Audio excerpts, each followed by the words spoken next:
Hello everyone. This is second part of the chapter Democratic Resurgence. In the first part, I explained you about the socialist thinker Jayaprakash Narayan. Now in this part, I am going to explain you about the Ram Manohar Lohia and Deen Dayal Upadhyay. So let's begin with the first topic, Ram Manohar Lohia. So Ram Manohar Lohia, students, he born in 23rd March 1910 and died in 12 October 1967 in the state of UP. He was activist in the Indian independence movement. He played a very important role in India's independence movement. And socially, he was the founder leader of the Communist Socialist Party also. He formed this party in 1934 and till 1948 he was within the Congress Party, and other leaders of the Communist Socialist Party were Acharya Patwardhan and S.M. Joshi, Ashok Mehta. They all belong to the Socialist Party. Jayaprakash Narayan, already I told you, fine. And the Rashtriya Janata Dal, United Janata Dal, Secular, they trace their origin of the Socialist Party. Ram Manohar Lohia, he was a member of Lok Sabha also. After the independence, he joined the Lok Sabha, and from 1963 to 67, he was a member of Lok Sabha. He was also the founder editor of Mankind and known for original contribution to a non-European socialist theory. And socialism, as you all know, originated in the European country, you can say in the USSR mainly, where labor class fought against the capitalist system in their country. But here we see the views of Ram Manohar Lohia on the concept of the, or you can say the context of the European socialism.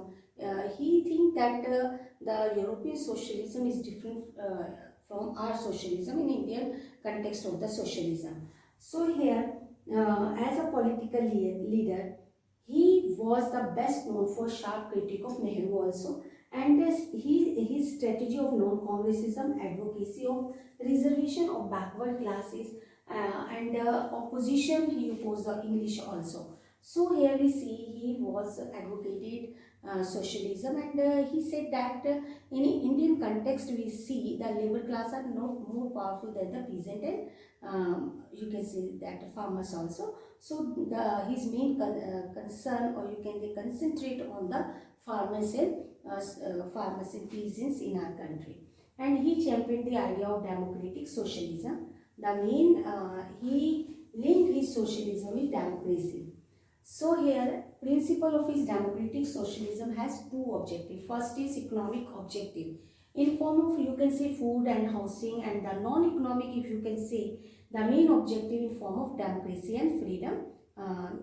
All citizens of the country, they should enjoy the freedom and democracy in their country. And he also advocated Joe Bourgeois Rajniti, in which he opines that four pillars of politics are there, as well as socialism, you can say center, region, and district, village also, all are linked with each other. We can't separate them. Okay, and Lohia argued that the policy of affirmative action should be not only limited in few areas or downtrodden, but also he was in the favor of women and non-religious minority. The Party of Socialism, according to Lohia, should have three symbols. What are these three symbols? First is spade, mean prepare to make efforts. If you want to achieve something, you should do efforts. And vote, power of voting. Each and every member of the country should enjoy the power of voting, and person willingness to make sacrifice. And each and every person should willing for the sacrifice whenever required. So this is about the Ram Manohar Lohia. Okay. Students, now we will talk about Pandit Deen Dayal Upadhyay and integral humanism. Students, he was born on 25 September 1916 and he died on 11 February 1968, and he belonged to the state of Uttar Pradesh. He was not only philosopher, he was sociologist also, he was thinker also, he was politician, and he was the mainly thinker of right-wing Hindutva ideology, and that was espoused by RSS. RSS means Rashtriya Swayamsevak Sangh, and he was also the leader of the party Bharatiya Jana Sangh. As you all know, earlier I told you that BJS, Bharatiya Jana Sangh Party, is parent party of Bharatiya Janata Party.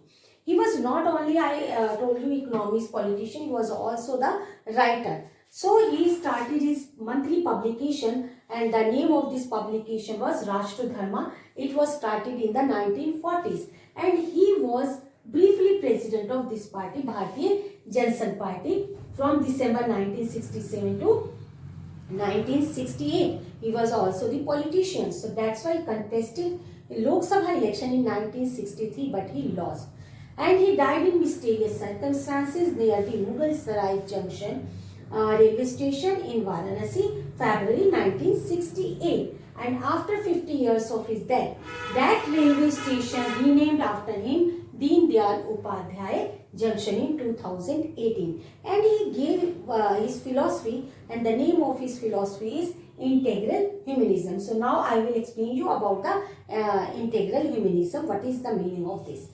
So here the philosophy presented by him is called integral humanism, which was intended to present an indigenous social economic model in which human beings remains in the center of the development, and the main aim of this integral humanism is to ensure dignified life for all the human beings in the society by balancing the needs of the individuals and the society also. And Pandit Deen Dayal Upadhyay, he was also in the support of, in the favor of sustainable consumption of natural resources. So here we see integral humanism enhances not only political but also we see economic, social democracy and freedom is also comes under the integral humanism. He gave the principle of integral humanism also. Mainly he discussed the three principles of this integral humanism. First is primary of whole. Primary of whole means for the development of all the welfare of all the human beings in the society. Second is supremacy of dharma. It means by adopting the method of dharma. And third is autonomy of society. Under the supremacy of the or autonomy of the society, we can achieve these all principles in the society. Students, Deen Dayal Upadhyay opposed both Western capitalist individualism and Marxist socialism. According to Deen Dayal Upadhyay, capitalist and socialist ideology only consider the needs of the human mind and body. Fine. So they are based on materialistic purpose, whereas spiritual development is equally considered important for the complete development of human beings, which is missing in both these ideology, capitalist ideology and socialist ideology. This spiritual development is missing. Only they are focusing only materialistic purpose. Fine. So basic is philosophy on the internal conscious pure human soul to be called Chitti. So here we see Pandit Deen Dayal Upadhyay envisaged a classless, casteless and conflict-free social system. So student, this is all about the Ram Manohar Lohia and Pandit Deen Dayal Upadhyay. In next part, we will talk about the national emergency which was imposed in 1975, in which we will mainly discuss about the causes of national emergency. Fine. Thank you.